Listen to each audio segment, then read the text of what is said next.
Assalamualaikum warahmatullahi wabarakatuh. Yang terhormat Bapak Dosen Kamalul Iman Billah, SAG MAMAK, teman-teman mahasiswa kelas A32, serta teman-teman dan saudara-saudaraku dimanapun berada. Semoga semua dalam keadaan sehat walafiat ya, amin. Perkenalkan, saya Evita Mala, semester 6, kelas A32, dengan nomor induk mahasiswa 2281131599. Jurusan PJJ PAI UIN Siber Syekh Nurjati Cirebon, Fakultas Ilmu Tarbiyah dan Keguruan. Nah, kedudukan saya di MI Al-Khairiyah di tempat saya mengajar yakni sebagai wali kelas 4 atau guru kelas 4. Pada pertemuan ini, saya akan membahas inovasi forum silaturahmi wali siswa atau SALISA sebagai media komunikasi dan kolaborasi pendidikan di MI Al-Khairiyah Pulau Besar. Tugas UAS mata kuliah inovasi pengelolaan lembaga pendidikan Islam. Saya mengabdi terhitung mulai dari 12 Juli 2021 sampai sekarang. Jadi saya sudah kurang lebih 4 tahun ya mengabdi di MI Al-Khairiyah. Alhamdulillah ya teman-teman. Perlu diketahui bahwasanya saya adalah salah satu alumni loh di MI Al-Khairiyah dari semenjak lembaga MI ini berdiri di tahun 2000.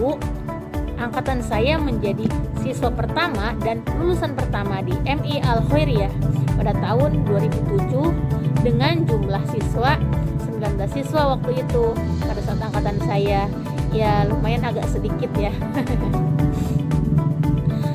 Sudah cukup lama juga ya MI ini berdiri dari tahun 2000 dan semakin berkembang pesat juga dan semakin banyak siswa-siswinya juga tentunya sampai sekarang. Bahkan sekarang itu kalau tidak salah sampai ratusan siswa dari kelas 1 sampai kelas 6. Alhamdulillah suatu kebanggaan bagi saya menjadi keluarga besar MI Al-Khairiyah Pulau Besar sampai saat ini.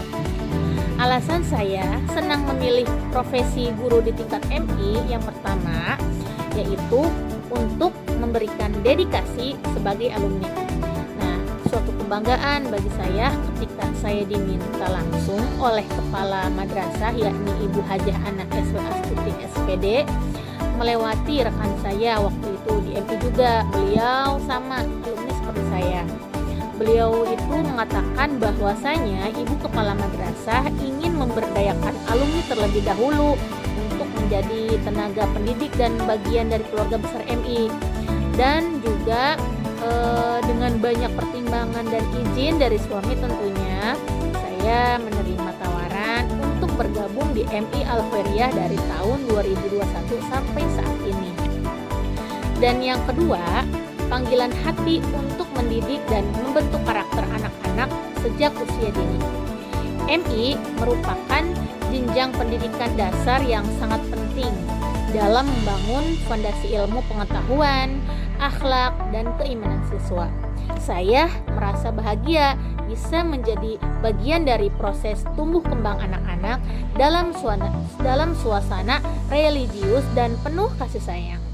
Mengajar di MI itu juga memberikan ya kepuasan tersendiri karena saya tidak hanya menyampaikan pelajaran umum, tetapi juga ikut menanamkan nilai-nilai keislaman yang akan menjadi bekal hidup mereka di masa depan. Melihat anak-anak yang awalnya belum bisa baca tulis dan menjadi lancar sampai kepercayaan dirinya tumbuh, itu adalah kebahagiaan tersendiri yang tidak bisa digantikan oleh materi. Selain itu, saya senang menjadi teladan bagi siswa dalam hal sikap, perilaku, dan spiritualitas. Profesi guru di MI ini memberikan kesempatan besar untuk membentuk generasi yang cerdas secara intelektual, emosional, dan spiritual. Dengan menjadi guru di tingkat MI, saya merasa memiliki peran penting dalam mencetak generasi penerus bangsa yang berakhlak mulia dan cinta ilmu. Alasan yang ketiga, saya menjadi guru dalam tingkat MI, yakni karena untuk mengajarkan baca tulis Al-Quran. Saya dan suami karena sebagai guru ngaji di rumah, makanya alasan terbesarnya saya ingin melahirkan para ahlul Quran nantinya untuk para siswa-siswi yang nantinya hendak melanjutkan ke jenjang selanjutnya sebagai bekal kehidupannya. Insya Allah orang yang hidupnya bersama Al-Quran tidak akan diberikan kesusahan sedikit pun. Mengajar Al-Quran bukan sekedar menyampaikan pelajaran membaca atau menghafal, tetapi juga menjadi jalan untuk menanamkan kecintaan terhadap kitab suci sejak dini. Bagi saya, membantu anak-anak mengenal huruf hijaiyah, memperbaiki bacaan tajwid, hingga menghafal surat-surat pendek adalah sebuah amal jariah yang sangat mulia. Usia MI adalah masa emas dalam pembentukan karakter dan kebiasaan. Dengan mengajarkan Al-Quran, saya dapat berkontribusi langsung dalam membentuk generasi yang mencintai kalam Allah, berakhlak mulia, dan memiliki dasar agama yang kuat. Saya merasa bahagia ketika melihat siswa mampu membaca Al-Quran dengan lancar, memahami maknanya, dan mulai menerapkan nilai-nilainya dalam kehidupan sehari-hari. Mengajarkan Al-Quran juga memperkuat hubungan spiritual saya dengan siswa. Saya tidak hanya menjadi pengajar, tetapi juga pembimbing dalam hal keimanan. Ini memberikan rasa kepuasan tersendiri yang tidak tergantikan oleh apapun. Saya percaya bahwa dengan mengajarkan Al-Quran di usia dini, saya turut menyiapkan generasi yang bukan hanya cerdas, tetapi juga memiliki hati yang terikat pada ajaran Islam. Alasan yang keempat, profesi yang mulia dan penuh keberkahan. Menjadi guru adalah profesi yang sangat mulia karena memberikan ilmu yang bermanfaat bagi kehidupan orang lain. Terlebih di tingkat MI, yaitu di mana anak-anak masih dalam tahap membentuk karakter dan jati diri. Saya merasa menjadi bagian dari perjalanan mereka adalah bentuk keberkahan tersendiri dalam hidup saya tentunya. Dan alasan yang kelima, saya ingin menjadi teladan bagi anak-anak. Saya ingin menjadi sosok yang tidak hanya mengajar, tapi juga menjadi teladan dalam hal akhlak, kedisiplinan dan sikap hidup. Di usia MI, anak-anak sangat mudah meniru apa yang mereka lihat. Karena guru itu kan katanya guru itu adalah gugu ditiru, jadi guru kayak gitu. Jadi makanya apalagi anak-anak usia MI itu masih anak-anak banget, jadi cepat menangkap apa yang mereka lihat. Nah, sehingga kehadiran guru itu sangat berpengaruh dalam membentuk kepribadian mereka. Dan yang keenam, memiliki kesabaran dan cinta terhadap dunia anak. Saya memiliki kesabaran dan kecintaan dalam mendampingi proses belajar anak-anak, insya Allah. Saya menikmati suasana belajar yang interaktif, menyenangkan, dan penuh semangat. Jadi hal ini membuat saya merasa cocok dan bahagia berada di dunia pendidikan anak usia dasar. Dan yang ketujuh, kepuasan batin saat saya melihat anak-anak berhasil. Jadi tidak ada kebahagiaan yang lebih besar selain melihat siswa yang awalnya tidak bisa membaca, menulis, atau memahami pelajaran, kemudian mengalami kemajuan berkat bimbingan saya. Nah, itu adalah menjadi kepuasan batin yang luar biasa dan memotivasi saya untuk terus menjadi guru yang lebih baik. Dan yang ke-8, bisa membangun generasi masa depan. Saya percaya bahwa guru adalah pilar utama dalam membentuk generasi masa depan. Menjadi guru memberi saya kesempatan untuk membentuk anak-anak menjadi pribadi yang cerdas, yang berakhlak, dan siap menghadapi tantangan zaman. Dan yang ke-9, tentunya yang lebih penting, bisa menjadi pahala jariah ilmu. Saya yakin ilmu yang saya sampaikan kepada murid-murid di MI itu akan menjadi amal jariah saya yang pahalanya akan terus mengalir meskipun saya sudah tiada, selama ilmu itu terus diamalkan.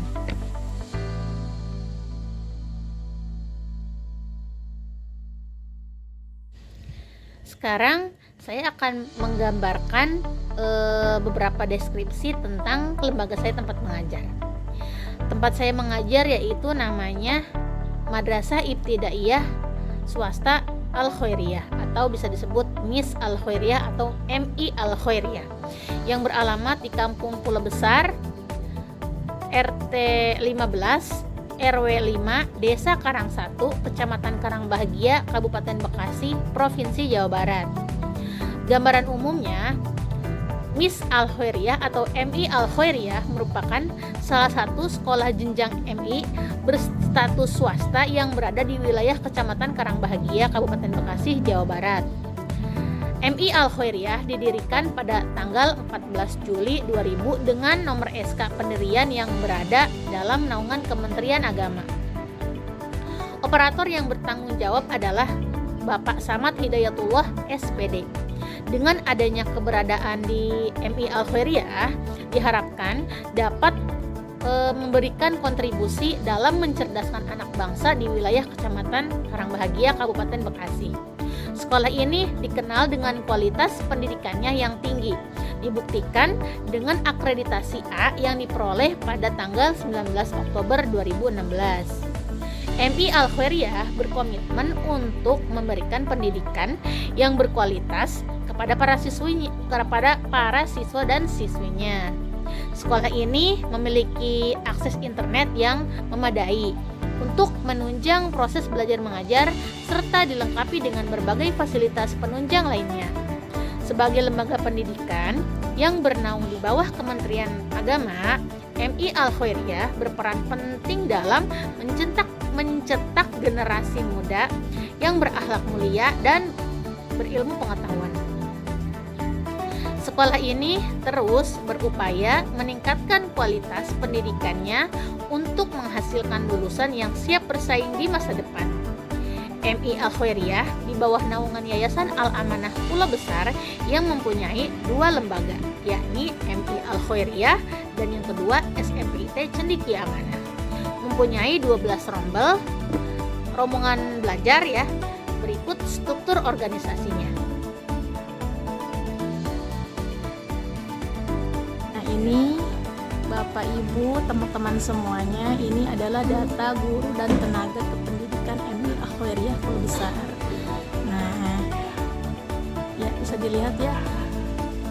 Ada sekitar 20 orang atau 20 guru ya, termasuk ketua yayasan dan juga kepala madrasahnya.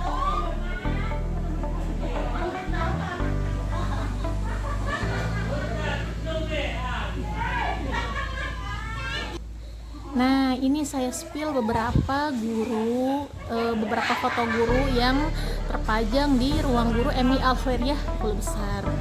Nah, ini ya beberapa guru. Di sini kenapa nggak ada saya? Saya waktu itu sedang cuti melahirkan, jadi foto saya belum ada, belum sempat cetak seperti itu. Nah, di sini ada beberapa guru yang sudah sertifikasi dan in-passing, dan juga ada yang sedang OTW, sedang menuju ujian PPG gitu. Alhamdulillah ya.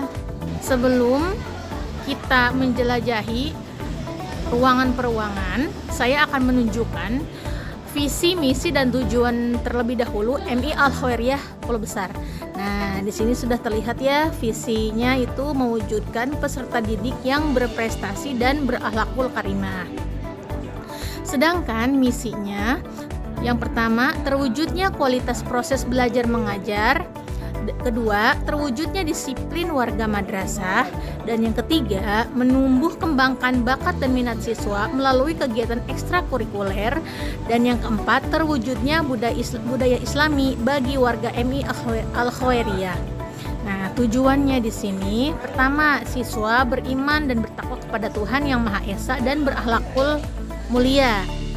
Dan yang kedua, madrasah memiliki tenaga pendidik dan kependidikan profesional.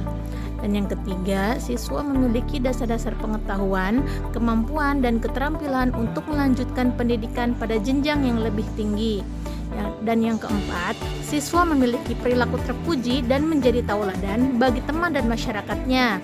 Dan yang terakhir, siswa kreatif, terampil dan bekerja untuk dapat mengembangkan diri secara terus-menerus. Baik, kali ini saya akan menunjukkan ruangan-ruangan kelas atau ruangan-ruangan belajar dari semua ruangan MI Al Khairiyah Pulau Besar. Nah, di sini ya teman-teman semua, Bapak Ibu. Nah, ini saya itu habis rapat kerja. Jadi ya ada beberapa guru dan rekan kerja yang masih ada di kantor, dan sebagiannya ada juga yang udah pulang. Yuk, kita simak. Nah, ini saya sedang berada di ruang kelas 1A dan 2A. Nah, di sini di MI Al Khairiyah karena terbatas ruangan, jadi ada 2 shift pagi dan shift siang. Nah, shift pagi ini dimulai dari jam 7.00 sampai jam 9.30. Nah, setelah kelas 1 pulang, lanjut ke kelas 2. Jadi kelas 2A ini masuk jam 9.30 atau jam 9.40 dan pulangnya jam 12.00. Nah, itu.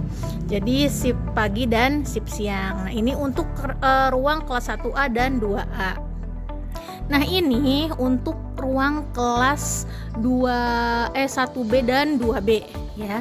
Di sini maaf agak berantakan karena sehabis rapat ya. Jadi masih ada barang-barang atau peralatan-peralatan, mic, kabel dan lain semacamnya. Nah, ini adalah ruang kelas 1B dan 2B.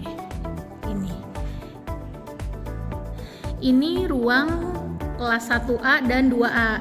Maaf ya, tadi ketinggalan, belum sempat di spill.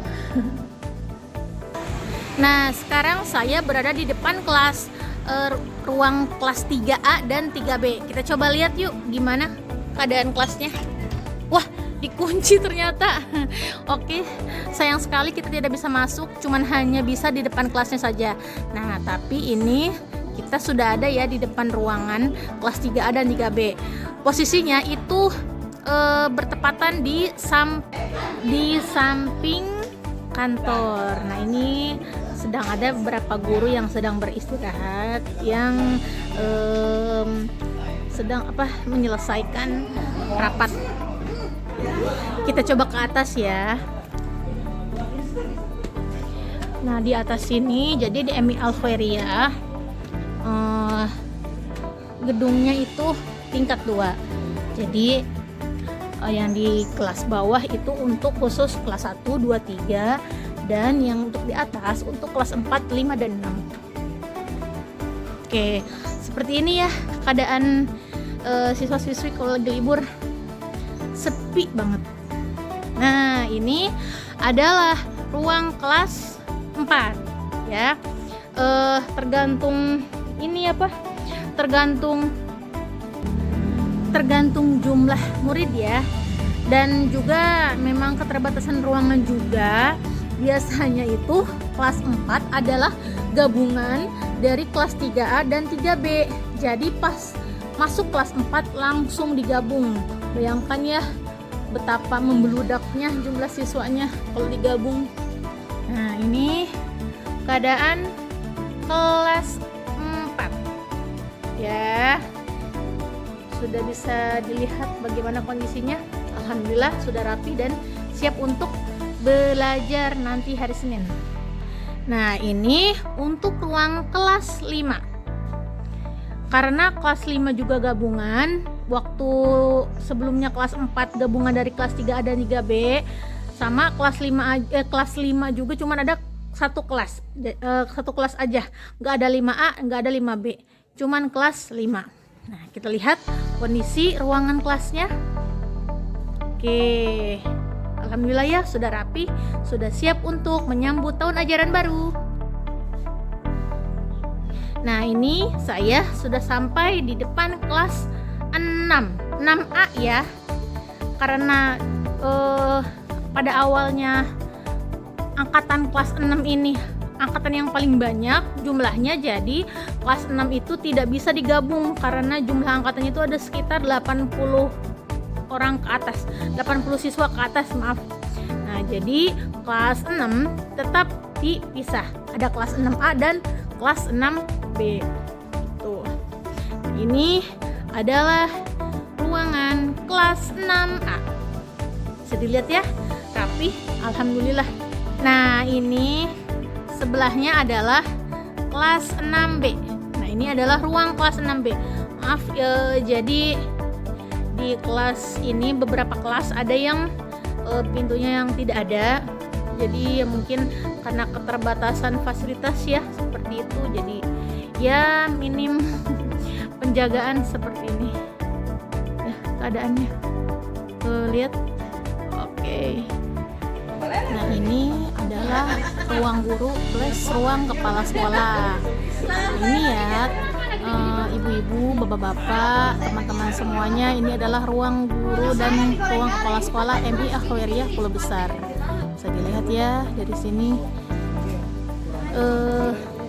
Saya nggak bisa spill ke dalam karena sedang agak berantakan, jadi ya spill dari depan aja. Nah, ini MI Al-Khairiyah Pulau Besar terlihat di plafon ruangan kelas atas ya. Nah, ini biasanya nih ya, ini adalah tempat-tempat jajan atau ya pos-pos tempat makanan jajan untuk anak-anak gitu. Jadi ini tuh adalah tanah salah satu wali murid di sini yang mengkontrakkan tempat untuk para pedagang berjualan di sekitar MI Al-Khairiyah. Nah, di sini ini dikontrakin ya. Nah, ini udah ada tuannya semua. Tuh. Nah, ada yang di sana juga. Nah, yang di sana lapangan agak luas itu biasanya dipakai untuk upacara. Untuk upacara, untuk apel atau untuk acara kenaikan kelas gitu ya.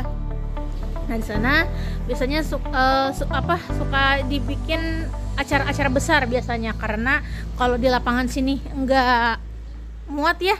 Jadi akhirnya di lapangan ini dibikin khusus untuk acara-acara besar. Nanti di sini bikin tenda nih. Kemarin waktu kenaikan kelas di sini tempatnya. Jadi panggung di sana. Nah, terus sekitar-sekitarnya itu tenda-tenda untuk para tamu undangan. Nah, di sini diperuntukkan untuk foto booth. Ya. Nah, tadi kan udah room tour ruangan kelas per kelas, dari kelas atas, dari kelas bawah ke kelas atas. Sekarang saya ada di kelas atas. Nah, pengen tahu kan view bukan ruangan, lingkungan sekolah ya. Lingkungan sekolah dilihat dari plafon atau dari ruangan kelas atas. Kita tengok. Ini juga ada salah satu kantin penggemar siswa-siswi, baik itu di MI, baik itu yang di SMP. Nah, ini adalah kantin yang paling favorit bagi siswa-siswi MI Al-Khairiyah Pulau Besar. Nah, ini salah satu kantin yang paling terfavorit. Nah, masih di lingkungan sekolah ya, jadi dekat. Ini ada beberapa guru yang sedang bersiap-siap mau pulang karena sehabis rapat, dan ini penjaga sekolahnya yang sudah berjasa membersihkan ruang kelas, kantor, dan lain sebagainya. Makasih Ma Abbas. Ayo Pak. Yo. Kepala Madrasah Ibu Hajah Anah SW Astuti SPD, Ketua Yayasan Bapak Haji Agus Kamaludin SAG, Ketua Komite Bapak Haji Abai Mubarok, Guru kelas 1A Ibu Syarifah SPD, Guru kelas 1B Ibu Cicih Yuningsih SE, Guru kelas 2A Ibu Nenap Zainab SPD, Guru kelas 2B Ibu Widya Suci Rahmawati SPD, Guru kelas 3A Ibu Nur Azizah SPD, Guru kelas 3B Bapak Samad Hidayatullah SPD, Guru kelas 4 saya sendiri yaitu Evita Mala Esos, dan Guru kelas 5A Ibu Putri Purnamasari Eshum, Guru kelas 5B Bapak Hasan Sastrawan SPD, Guru kelas 6 Bapak Lukman Hakim SPD MM, Guru Tahfidz Bapak Fahmi Idris, Guru BTQ kelas 5 Bapak Ustadz Samsudin Akbar, Guru BTQ kelas 6 Bapak Ustadz Ukam Ahmad Rusman SE, Guru PJOK kelas 5 dan 6 Ibu Parida Azhari SPD, dan juga penjaga sekolahnya itu Bapak Bastian Hermawan. Berdasarkan pengamatan saya, berikut problematika utama yang dihadapi lembaga di Madrasah Ibtidaiyah Al-Khairiyah Pulau Besar. Pertama, kurangnya transparansi dana, baik dana BOS, infak mingguan juga. Jadi guru itu sering kali dimintai tanda tangan untuk pengajuan BOS mengenai honor guru per bulannya, tetapi realitanya tidak seperti yang diharapkan atau tidak seperti yang pada saat dimintai tanda tangan, dan tidak adanya sistem penggajian yang transparan dan adil di lembaga. Dan yang kedua, sarana dan prasarana. Jumlah perangkat komputer atau laptop terbatas sehingga tidak bisa digunakan secara serentak untuk administrasi atau pembelajaran. Terus selanjutnya juga akses internet yang sering tidak stabil, apalagi saat cuaca buruk menghambat penggunaan platform daring. Dan yang ketiga, kurikulum dan inovasi pembelajaran. Guru ini cenderung hanya menggunakan metode cara tradisional dan jarang memanfaatkan multimedia dan metode pembelajaran berbasis teknologi. Mungkin hanya beberapa guru saja, tapi kebanyakan masih pakai metode ceramah. Dan yang keempat, minimnya tunjangan dan insentif. Tidak semua guru itu mendapat akses pada tunjangan profesi, transportasi, atau kesehatan. Tetapi mungkin ada beberapa bansos dari pemerintah, dari kabupaten, biasanya itu untuk insentif guru dan juga GBPNS. Tapi jika memang mengharapkan dari pemerintah, ya otomatis harus sabar menunggu gitu. Jadi untuk tunjangan profesi, transportasi atau kesehatan di lembaga tidak terlalu dipentingkan. Paling hanya ada tunjangan wali kelas, tunjangan jam belajar, dan juga kehadiran. Hanya itu saja yang dihitung. Lalu ada keterlambatan pencairan dana tunjangan dari pemerintah atau yayasan. Ya karena yayasannya berbasis swasta, jadi terkadang harus menunggu dana BOS cair baru ada honor seperti itu. Dan yang kelima, alasan problematika yang sedang dihadapi lembaga, yakni orang tua murid belum banyak dilibatkan dalam program madrasah, baik secara digital maupun konvensional, sehingga komunikasi hanya terjadi saat pembagian rapot dan atau tatapan muka pada saat rapat gitu. Dan yang keenam, kurangnya pelindungan dan jaminan sosial. Banyak guru, bahkan bukan banyak guru, semua guru yang ada di bawah naungan lembaga Yayasan Al-Amanah Pulau Besar, dan saya sebagai guru MI Al-Khair juga banyak tidak terdaftar dalam BPJS Ketenagakerjaan. Dan kalau kesehatan saya punya pribadi, jadi bukan dari lembaga. Dan tidak ada perlindungan jika guru mengalami sakit berat, kecelakaan kerja atau pensiun. Dan yang ketujuh, fasilitas kerja yang kurang mendukung. Sarana dan prasarana mengajar yang minim menyulitkan guru juga dalam melaksanakan tugas. Terus ada lagi lingkungan kerjanya kurang sehat secara fisik maupun psikologis. Ada seperti bullying, bullying antara rekan kerja, dan terkadang ada tekanan dari atasan atau orang tua wali murid. Ya seperti itulah suasana lingkungan kerja ya, rata-rata seperti itu. Dan juga kesenjangan antara guru baru dan guru lama atau senior. Dan yang ke-8, beban kerja tinggi tapi kompensasi minim.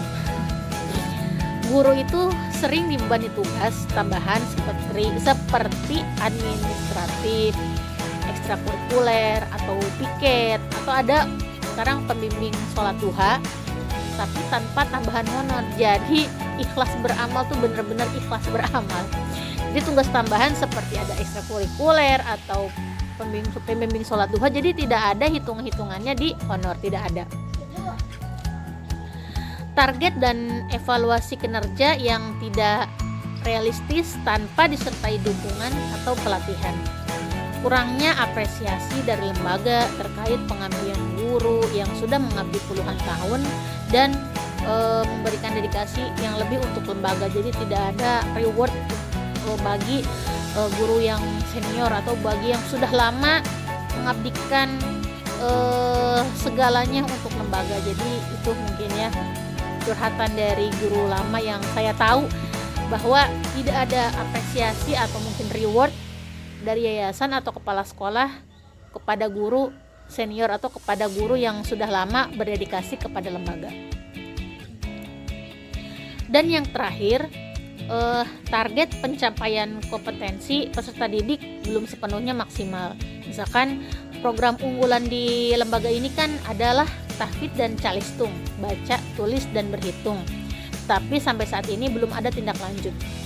Terus program-program unggulan yang lainnya yang menjadi program-program sekolah, program unggulan sekolah itu tidak terlalu diutamakan menjadi branding sekolah. Padahal kan kalau ada program unggulan bisa menjadi daya jual untuk lembaga itu tersendiri ya sebenarnya. Tetapi hal itu tidak terlalu dipentingkan, tidak terlalu menjadi branding di lembaga ini.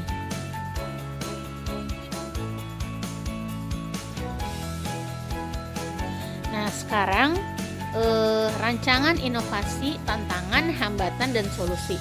Nah, di sini saya dan juga lembaga itu sudah merancang inovasi, dan saya sebagai guru kelas juga mendukung ya dengan inovasi ini, yakni saya beri judul Inovasi Forum Silaturahmi Wali Siswa atau Salisa sebagai media komunikasi dan kolaborasi pendidikan di MI Al-Khairiyah Pulau Besar.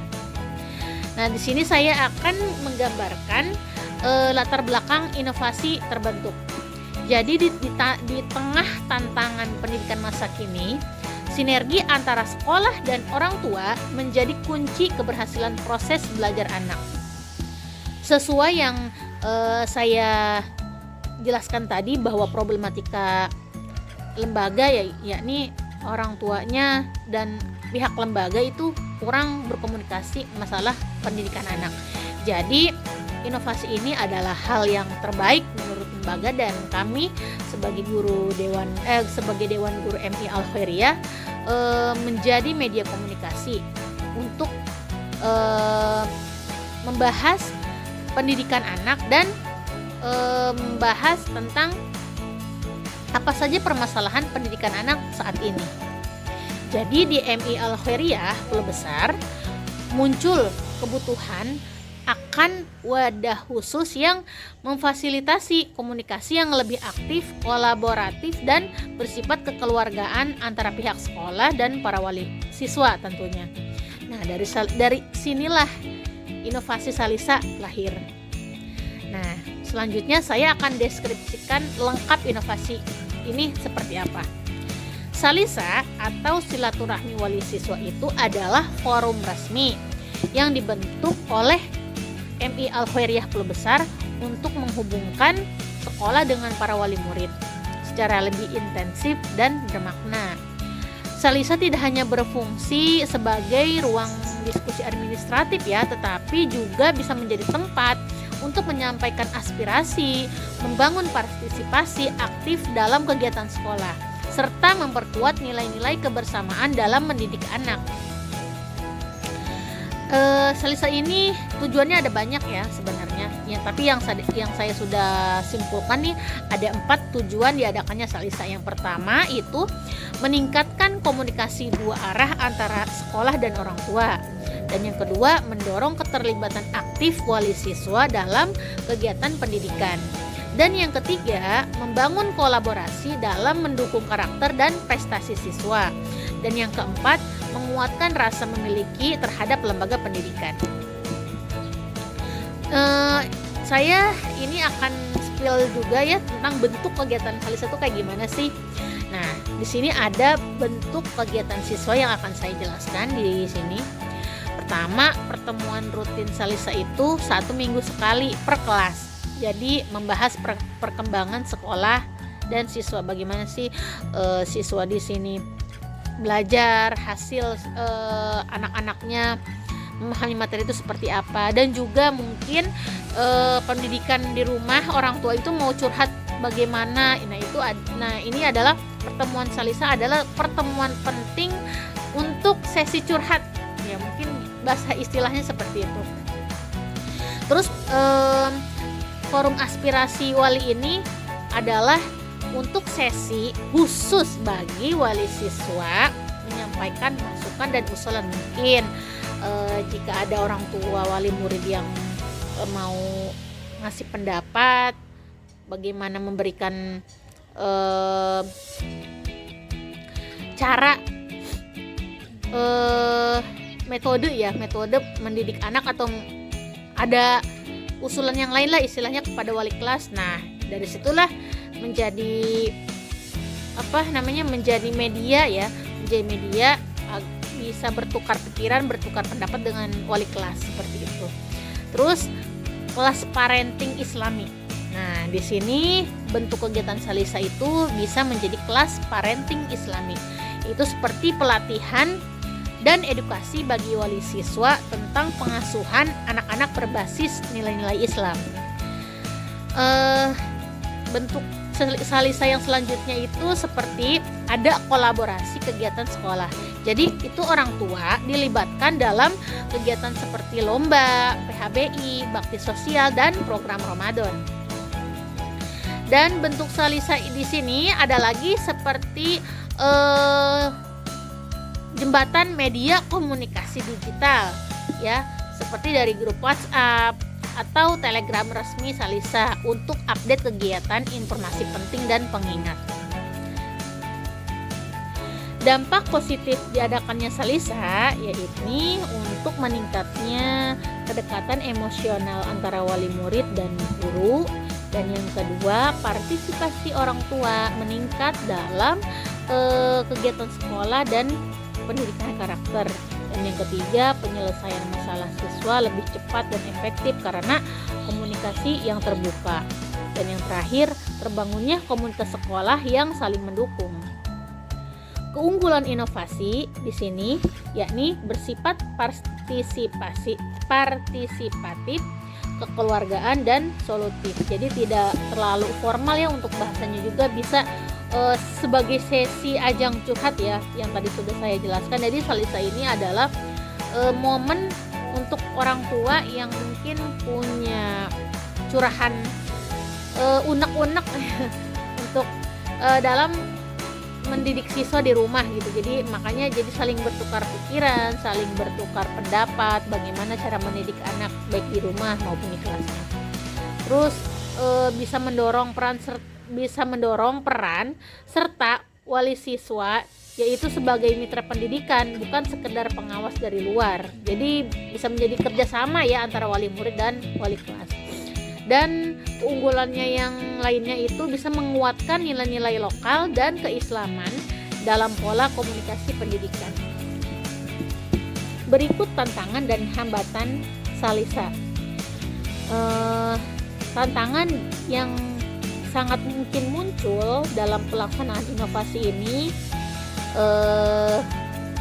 saya jabarkan beberapa poin ya di sini. Yang nomor 1, Salisa ini dijadwalkan pada saat jam KBM berlangsung, yakni hari Sabtu. Tetapi akibatnya hal tersebut jadi hambatan pada saat kegiatan berlangsung karena terkadang suasananya kurang kondusif. Dan selanjutnya tantangan hambatan yang lainnya itu banyak ya, ini yang Dewan Guru yang memberikan pendapatnya kepada saya.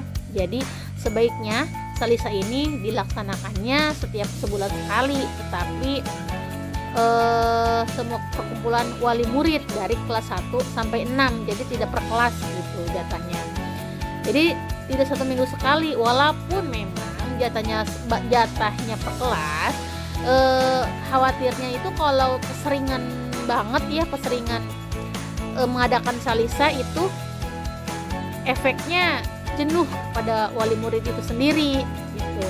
Jadi yang saya tahu di pondok pesantren yang lain juga mengadakan acara perkumpulan wali santri itu, dan itu pun yang menjadi pembicaranya bukan ustadz-ustadzahnya. Kalau kayak di sekolah mah bukan guru atau wali kelasnya yang jadi pembicara, tetapi kepala sekolah atau ketua yayasan. Nah,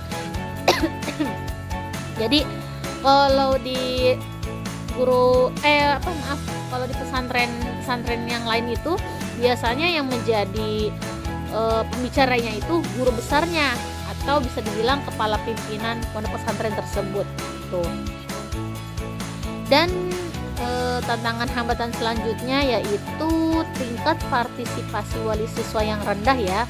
Jadi sebagian wali siswa itu belum memiliki kesadaran yang penting gitu untuk keterlibatan dalam pendidikan anak. Jadi masih acuh tak acuh lah gitu ya. Banyak wali siswa yang mungkin bekerja jadi sibuk, jadi akibatnya sulit hadir dalam pertemuan karena waktu tidak fleksibel tuh. Dan tantangan hambatan selanjutnya itu adalah perbedaan latar belakang sosial dan pendidikan.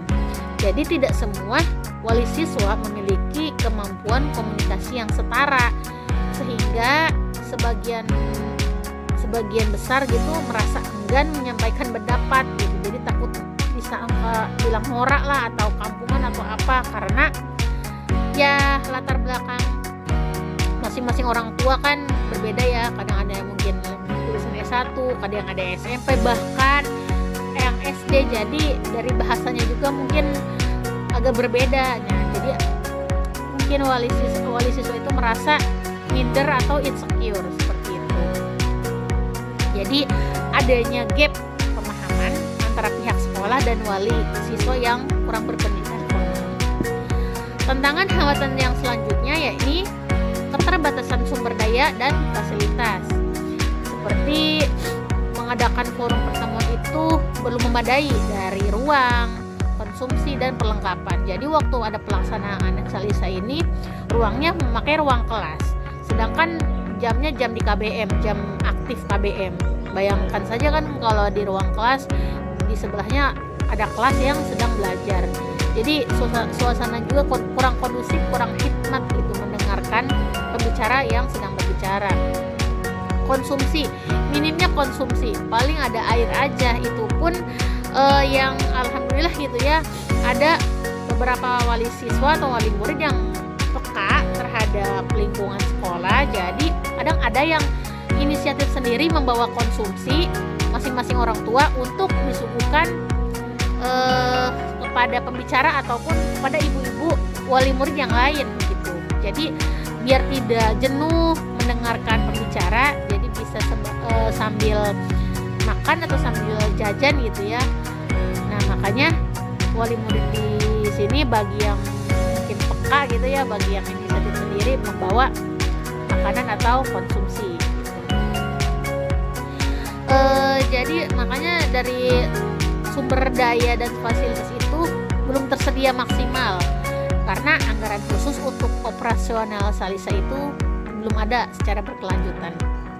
Dan tantangan hambatan yang selanjutnya itu adalah sikap pasif sebagian wali siswa, ada wali gitu ya yang masih menganggap pendidikan sepenuhnya itu tanggung jawab kepada guru dan sekolah. Jadi kurang antusias gitu si wali murid teh gitu. Wali murid itu kurang antusias dalam mengikuti kegiatan sekolah di luar akademik. Solusi dan upaya mengatasi hambatan dan tantangan. Nah, di sini saya akan menjabarkan solusinya dan upaya mengatasi hambatan dan tantangannya. Pertama, menyediakan jadwal pertemuan yang fleksibel. Jadi misalnya bisa malam atau akhir pekan.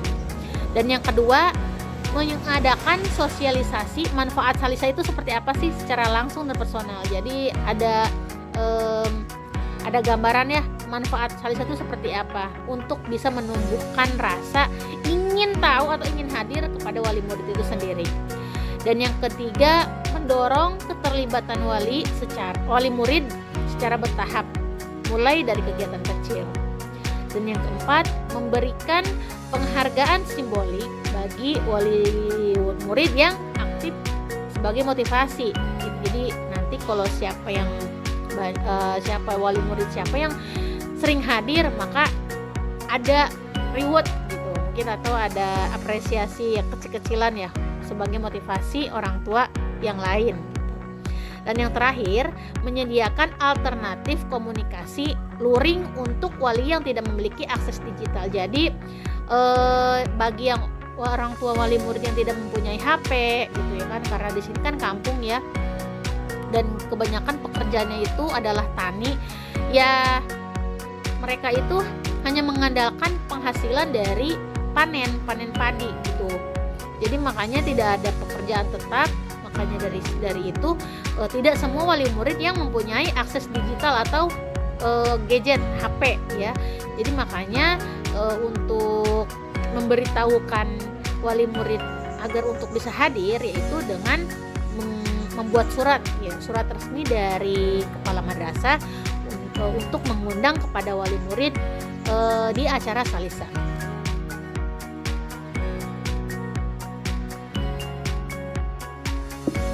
Inovasi Salisa memiliki potensi keberhasilan yang tinggi karena berbasis pada kebutuhan nyata sekolah dan dukungan dari keluarga juga dalam proses pendidikan anak. Dengan pendekatan partisipatif dan kekeluargaan, Salisa menurut saya mampu menjadi media efektif dalam pertama, membangun komunikasi dua arah yang sehat antara sekolah dan wali murid. Dan yang kedua, meningkatkan kolaborasi dalam membentuk karakter siswa. Dan yang ketiga, mendorong kesadaran orang tua bahwa pendidikan adalah tanggung jawab bersama. Selanjutnya, potensi ini semakin besar apabila didukung oleh pertama, komitmen kepala sekolah dan guru. Dan yang kedua, kesediaan wali murid untuk terlibat aktif. Dan yang ketiga, dukungan fasilitas dan kebijakan yang bisa mendorong keberlangsungan forum. Kesimpulannya dari pembahasan saya tadi bisa disimpulkan, inovasi forum silaturahmi wali siswa atau Salisa adalah solusi strategis untuk memperkuat hubungan antara sekolah dan orang tua dalam rangka menciptakan lingkungan pendidikan yang harmonis dan kolaboratif.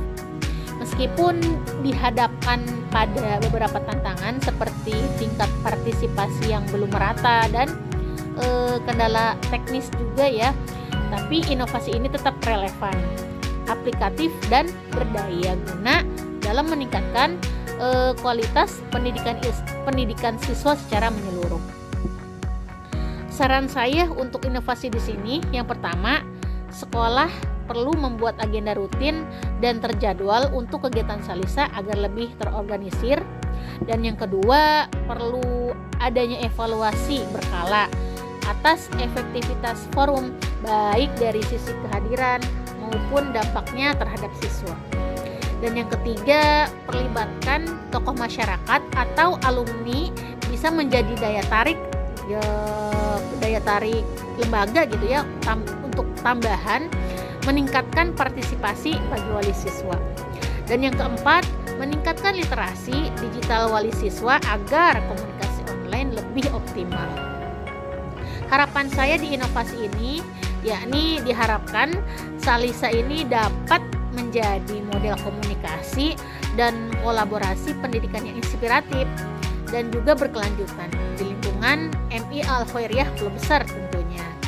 Semoga forum ini mampu mendorong terciptanya sinergi yang kuat antara rumah dan sekolah demi kemajuan generasi yang cerdas, berakhlak, dan berdaya saing.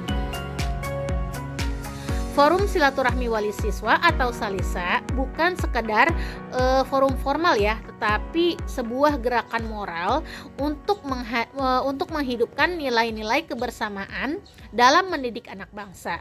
Dengan semangat gotong royong, keterbukaan, dan kepedulian itu, Salisa berpotensi bisa menjadi pilar penting dalam transformasi pendidikan berbasis komunitas. Demikian presentasi saya tentang inovasi Forum Silaturahmi Wali Siswa atau Salisa sebagai media komunikasi dan kolaborasi pendidikan di MI Al-Khairiyah Pulau Besar. Terima kasih atas perhatian Bapak dosen pengampu Bapak Kamalul Iman Billah SAG MAK dan juga rekan-rekan mahasiswa dan semua pihak yang telah mendukung terselenggaranya tugas ini. Semoga Allah Subhanahu wa Ta'ala memberikan kemudahan dan keberkahan atas setiap ikhtiar kita dalam memajukan pendidikan Islam. Mohon maaf ya apabila dalam penyampaian materi saya ada kesalahan, ada kekurangan, dan banyak yang mungkin belum maksimal. Akhir kata, wabillahi taufik wal hidayah. Wassalamualaikum warahmatullahi wabarakatuh.